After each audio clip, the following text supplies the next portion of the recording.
April 8 रु बाहर रत्न भंडार गणति मणति आज एने सूचना देइछन्ति आईन मंत्री पृथ्वीराज हरिचंदन। आसंता एप्रिल 8, 9 और 10 तारिख में बाहर रत्न भंडार द्वितीय पर्याय गणति मणति हेबो। एही समय जेपरि महाप्रभुଙ୍କ दर्शन किंबा ठाकुरଙ୍କ नीतिकांति बाधाप्राप्त हेबो नाही ताहा उपरे भी आलोचना सरिछि। एने समस्त प्रकार प्रस्तुति चलिछि।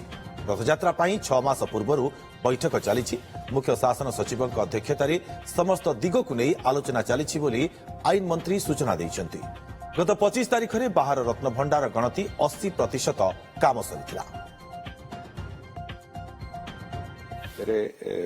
गणति करवा हुए तो संभव हवनी पुणी परवर्ती पर्यायर जो तारीख 8, 9, 10 को निर्धारित होती तो 8, 9, 10 एप्रिल 8, 9, 10 8, 9, 10 आम प्रायतः चेष्टा करा जाउची जे जो बाहर रत्न भंडार जो अलंकार गुड़िक महाप्रभुंकर अच्छी से गुड़िकर गणति प्रक्रिया शेष करने चेष्टा करा जाउची। आशा करुच्ची हूँ तो से कथा भी संभव हम एवं से बाहर रत्न भंडार सरला पुणी परवर्ती पर्यायर आम एक्चुअली नीतिकांति को कौन मते डिस्टर्ब करने को चाहूना, दर्शन प्रक्रिया कौन मते डिस्टर्ब करने को चाहूना।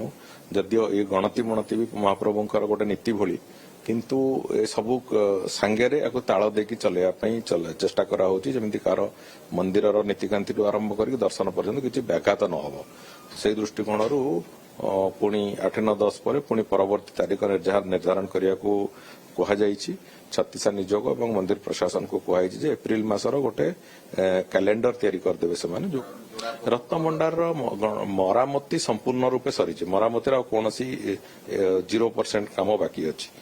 आसंता केते वर्ष पर पुणी गणति हम कई जानी तेणुक 5 वर्ष पर हो कि 10 वर्ष पर हो कि 50 वर्ष कि 100 वर्ष पर तेणुक संपूर्ण सुरक्षित जमी रत्न भंडार मरामती भी से ढांचार कराई कि 100, 150, 200 वर्ष पर्यंत किसी असुविधा हम ना ना हूँ तो रत्न भंडार मरामती न होते हूँ तो मंदिर प्रति भी विपद सृष्टि होता है। एक स्थिति से भितर हो जाता पथर गुड़िक एकदम बाली खाई जाता नष्ट हो जाता पूरा भितरटा जदि मरामती न होता मंदिर स्ट्रक्चर उपर भी विपत्ति आसता किंतु जहाँ भगवान दयारू से कथा ठीक समय ताकू अनुध्यान करागला ठीक समय ताकू मरामती भी करागला।